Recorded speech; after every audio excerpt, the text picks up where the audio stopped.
are placed in your collection policy.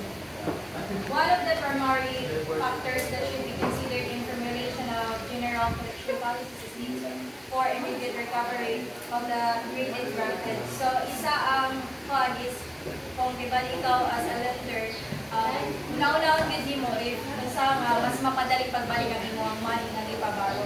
So, in appliance industry, the interest rate is effective 50% to 70% per year. So, ano nga, ani kataas ang percentage sa kaning appliance industry. So, there are two main purposes. So, first is the high cost of collection. So, motorized field collection. So, of course, kana ang mga collectors, in terms, ibalik, diba, mga motorized, kana ang pagid ni sila, kana tawag kaning Joyce kaning murag high cost of collection because kanang sa motorized, of course, nagaway lang sila kanang sa mga gasolina or sa mga ina na ipay murag rest sa ilang ang life, sa basta ina pag kana ang motorized na collection.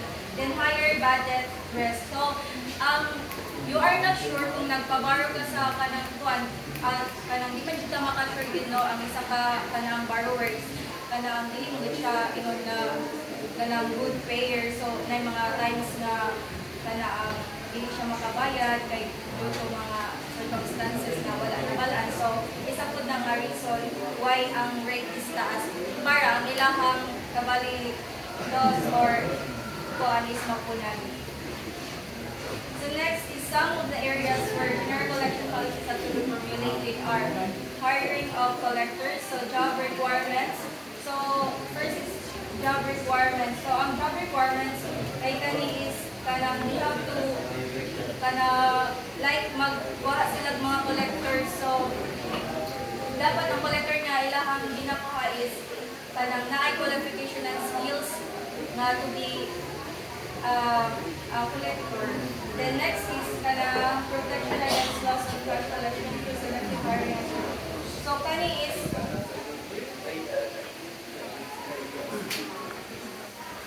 so, if hiring collector, so dapat i-insure ni mo nga kanang collector is liability to keep the money na gina-insure niya nga ang money is hindi mawala dito or ma-insure niya nga safety lang ang money. The next is customer orientation, precautionary measure.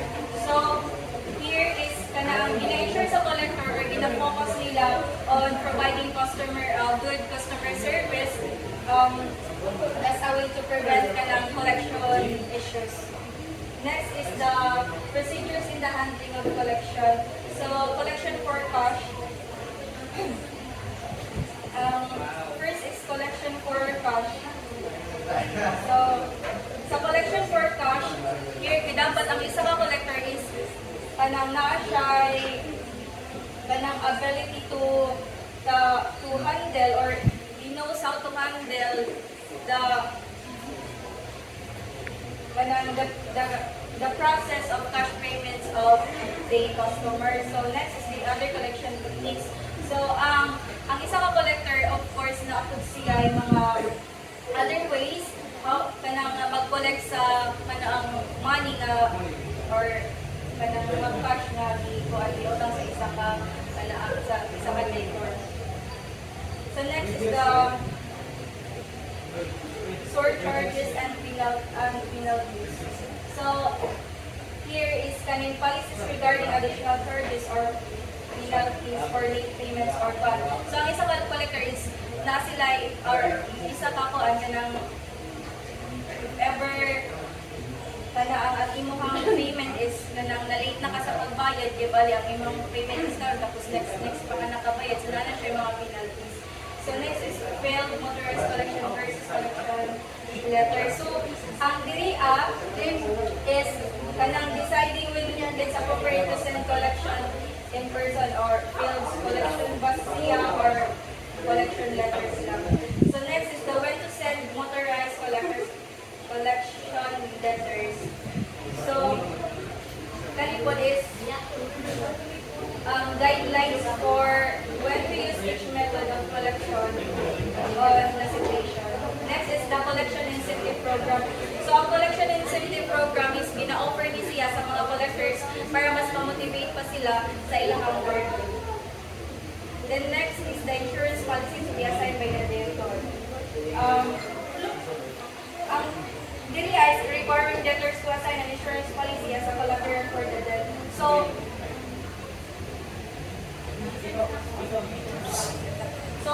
paano po din siya kay bali pag ang collector nagapautang is same na po sila yung mga collateral dapat nga binatag in case na dili sila makabayad sila ng mga bayad.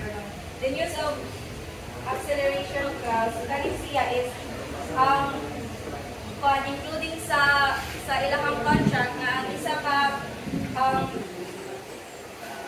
ang collectors is makahimo siya sa pagpanukod sa isa ka debtor nga dapat bayaran niya ang iyang mga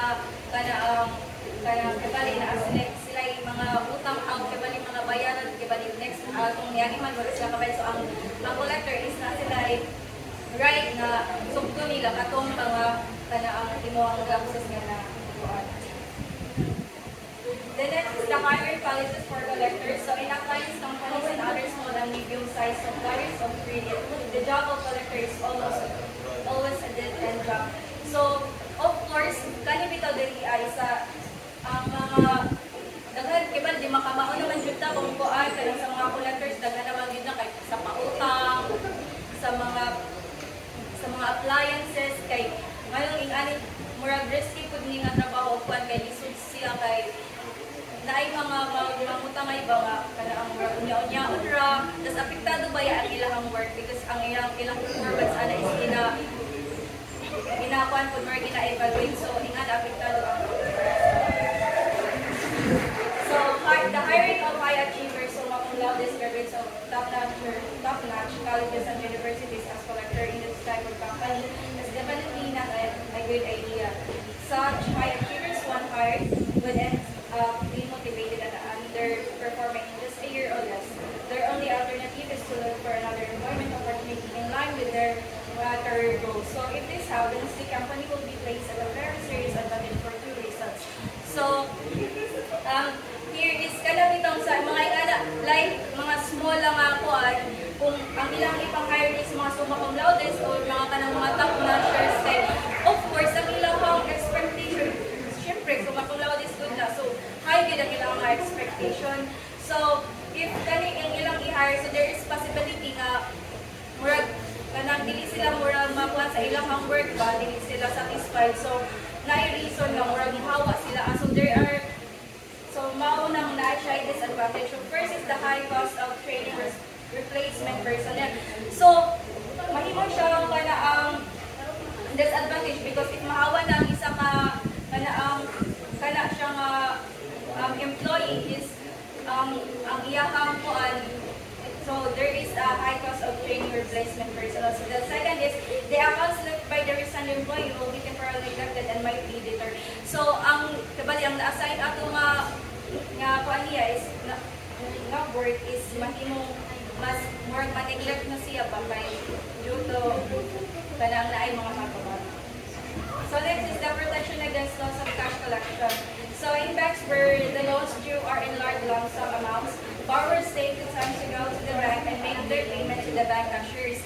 So ang diri if the amount is large na siya, so mas safety nga ang kanang borrowers dito siya magbayad dito na siya sa bank. So dili na sa true collector nga nag-motorize because risky siya. May there are mga circumstances na mahimong kanang kung si tawag gani